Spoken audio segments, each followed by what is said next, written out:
भोपाल से प्रस्तुत हैं प्रादेशिक समाचार। नमस्कार, समाचारों के साथ मैं जितेंद्र रघुवंशी। पहले मुख्य समाचार। मुख्यमंत्री शिवराज सिंह चौहान ने कहा है कि राज्य शासन का लक्ष्य है कि हर नागरिक को मिले न्याय और उसका अधिकार। राज्य निर्वाचन आयोग मार्च में करेगा निर्वाचन कार्यक्रम की घोषणा। केंद्र सरकार ने कहा, केंद्रीय कर्मचारियों और पेंशन धारकों के लिए महंगाई भत्ते की बकाया 3 किस्तें इस वर्ष 1 जुलाई से देय किस्त में जोड़कर दी जाएंगी। स्कूल शिक्षा मंत्री का दावा, कोई भी स्कूल टीचर विहीन नहीं रहेगा। और प्रधानमंत्री नरेंद्र मोदी ने कल वीडियो कॉन्फ्रेंस के जरिए भारत और बांग्लादेश के बीच मैत्री सेतु का उद्घाटन किया। अब समाचार विस्तार से। इंदौर में भूमाफियाओं के विरुद्ध चलाए जा रहे अभियान के सकारात्मक एवं सुखद परिणाम सामने आ रहे हैं। भूमाफियाओं से पीड़ित प्लाट धारकों ने अपने प्लाट का कब्जा मिलने पर इंदौर में आयोजित घर का सपना पूरा हुआ अपना कार्यक्रम में मुख्यमंत्री श्री शिवराज सिंह चौहान का सम्मान करते हुए उनके प्रति आभार जताया। मुख्यमंत्री श्री चौहान का विभिन्न रहवासी संघों ने साल, श्रीफल तथा प्रशस्ति पत्र देकर सम्मान किया। मुख्यमंत्री श्री शिवराज सिंह चौहान ने अपने सम्मान के प्रत्युत्तर में कहा कि मुझे आभार एवं स्वागत की जरूरत नहीं है। नागरिकों की खुशी, मुस्कुराहट एवं उनके चेहरे की चमक ही मेरा स्वागत है। मैं जनता का सेवक हूँ। मैं आपको न्याय दिलाने के लिए हूँ। मुझे जनता का आनंद एवं संतोष चाहिए। मैं जनप्रतिनिधियों का आभारी हूँ कि उन्होंने मुझे वास्तविक समस्याओं से अवगत कराया, जिससे कि मैं पीड़ितों को उनका हक एवं न्याय दिलवा सका हूँ। उन्होंने कहा कि मेरा लक्ष्य है कि आम जनता को न्याय एवं अधिकार मिले। प्रदेश में किसी भी भूमाफिया को नहीं छोड़ा जाएगा। बेईमानों, बदमाशों, गुंडों को मध्य प्रदेश छोड़ देना चाहिए। जनता के साथ अत्याचार एवं अन्याय करने वालों को बख्शा नहीं जाएगा। उन्होंने कहा कि प्रदेश में हाल ही में धर्म स्वातंत्र्य विधेयक पास हो गया है। बालिकाओं के साथ दुराचार एवं अनाचार करने वालों को इसके माध्यम से सख्त सजा मिलेगी। प्रदेश में सबको न्याय मिलेगा। प्रदेश में अब अलग तरह का राज्य और सरकार का अलग तरह का अंदाज है। सबको न्याय मिलेगा। राजधर्म का पूरा पालन होगा। शासन एवं प्रशासन सज्जनों के लिए फूल के समान कोमल एवं दुष्टों के लिए वज्र से ज़्यादा कठोर है। राज्य निर्वाचन आयोग में नगरीय निकायों एवं त्रिस्तरीय पंचायतों के आम निर्वाचन के संबंध में राष्ट्रीय मान्यता प्राप्त राजनीतिक दलों के सदस्यों के साथ बैठक आयोजित हुई। बैठक में राज्य निर्वाचन आयुक्त श्री बसंत प्रताप सिंह ने निर्वाचन प्रक्रियाओं की जानकारी दी। श्री सिंह ने कहा कि हाईकोर्ट के निर्देशानुसार आयोग मार्च में एक निर्वाचन की घोषणा अनिवार्यता करेगा। बैठक में राजनीतिक दलों के प्रतिनिधियों ने कहा कि पहले त्रिस्तरीय पंचायतों के निर्वाचन करवाए जाएं। प्रतिनिधियों का कहना था कि पंचायत निर्वाचन अभी नहीं करवाए गए तो वर्षा ऋतु में पंचायत निर्वाचन संभव नहीं होंगे, क्योंकि एमपी बोर्ड की परीक्षाएं 30 अप्रैल से 18 मई तक और सीबीएसई की बोर्ड परीक्षाएं 4 मई से 12 जून तक निर्धारित हैं। नगरीय निकाय निर्वाचन वर्षा ऋतु में भी हो सकते हैं। राज्य निर्वाचन आयुक्त श्री सिंह ने कहा कि पंचायत निर्वाचन के संबंध में बहुत सी कार्यवाही शासन स्तर पर लंबित है। यह कार्यवाही आगामी 15 से 20 दिन में पूरा होने की स्थिति में ही पंचायत निर्वाचन करवाने पर विचार किया जा सकता है। अगर ऐसा नहीं हुआ तो पहले नगरीय निकायों के निर्वाचन करवाए जाएंगे। बैठक में कुछ राजनीतिक दलों के प्रतिनिधियों ने मतपत्र से निर्वाचन कराने की बात कही। राज्य निर्वाचन आयुक्त ने स्पष्ट कहा कि निर्वाचन ईवीएम से ही करवाए जाएंगे।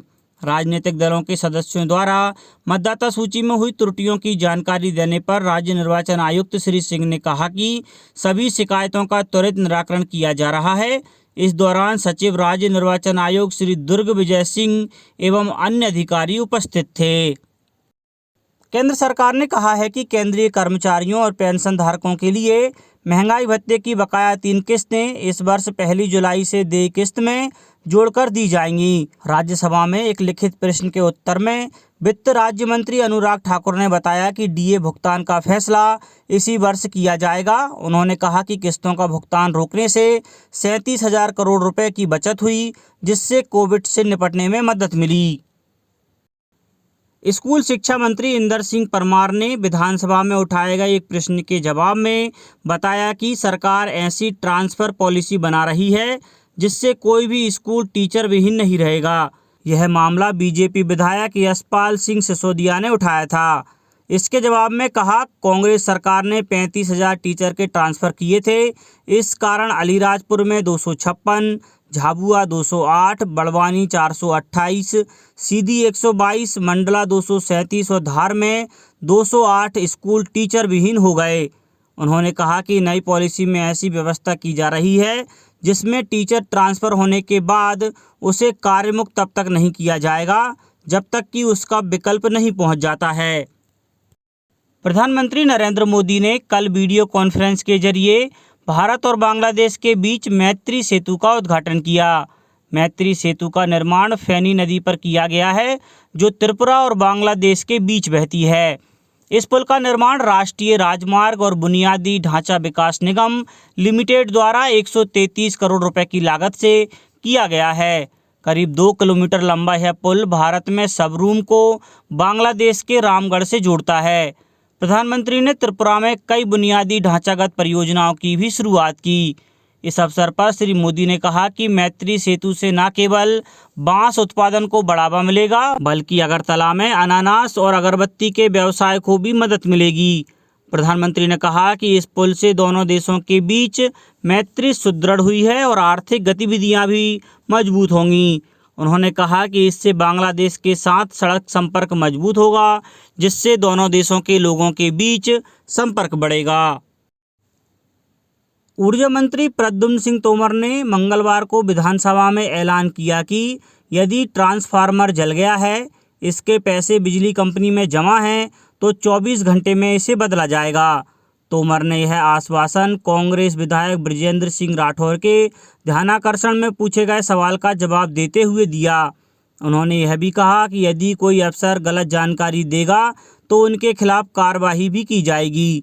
कांग्रेस के वरिष्ठ विधायक बृजेंद्र सिंह राठौर ने टीकमगढ़ और निवाड़ी समेत प्रदेश में तकनीकी और प्राकृतिक आपदा के कारण जले हुए ट्रांसफार्मर नहीं बदलने का मामला सदन में उठाया था। उन्होंने आरोप लगाया कि ट्रांसफार्मर के पैसा जमा करने के बाद भी बदला नहीं जा रहा। कंपनी के अधिकारी कहते हैं कि बिजली बिल की राशि जमा नहीं होने के कारण बदले नहीं जा रहे हैं। राठौर ने आरोप लगाया कि जिन बिजली उपभोक्ताओं की मृत्यु 40 साल पहले हो चुकी है उनके नाम पर लाखों के बिल जारी किए जा रहे हैं। इतना ही नहीं, झुग्गी बनाकर रह रहे लोगों को बड़ी राशि के बिल दिए जा रहे हैं। इसका जवाब देते हुए ऊर्जा मंत्री ने बताया कि फेल ट्रांसफार्मर से संबद्ध उपभोक्ताओं को कुल बकाया का 10% या 50% उपभोक्ताओं द्वारा बकाया बिल की राशि जमा करने पर ट्रांसफार्मर बदलने की व्यवस्था है। यह काम 24 घंटे में किया जाता है। लगातार बिजली की आपूर्ति की जा रही है।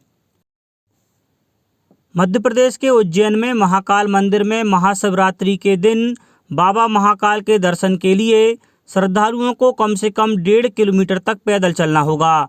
बाबा के दर्शन में भी 1.5 घंटे से अधिक का समय लगेगा। प्रशासन ने ऐसी व्यवस्था की है कि देश के दूर दराज इलाके से महाकाल के दर्शन करने आने वाले श्रद्धालुओं को निराश नहीं होना पड़े और वह आसानी से दर्शन लाभ ले सकें। हालांकि 1.5 किलोमीटर की दूरी तय करने में उन्हें कष्ट का अनुभव नहीं होगा। बीच बीच में पीने के शुद्ध पानी की व्यवस्था होगी।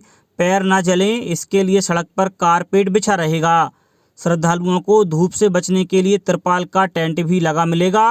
प्रशासन को उम्मीद है कि महाशिवरात्रि के दिन कम से कम 25,000 श्रद्धालु महाकाल के दर्शन करेंगे। प्रशासन ने श्रद्धालुओं की 2 कैटेगरी बनाई हैं, एक सामान्य दर्शन वाले और दूसरे पासधारी व शीघ्र दर्शन वाले श्रद्धालु। शीघ्र दर्शन वाले वो श्रद्धालु हैं जो 250 रुपये का टिकट लेकर दर्शन करेंगे। शीघ्र दर्शन वाले श्रद्धालुओं को गेट नंबर 8 से प्रवेश दिया जाएगा, जबकि सामान्य दर्शन वाले श्रद्धालुओं को गेट नंबर 1 से प्रवेश मिलेगा।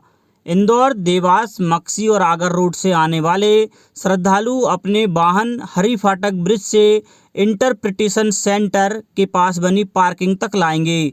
यहां से पैदल चलते हुए 4 धाम पार्किंग में बने जूता स्टैंड में जूते और क्लॉक रूम में सामान रखने की व्यवस्था रहेगी।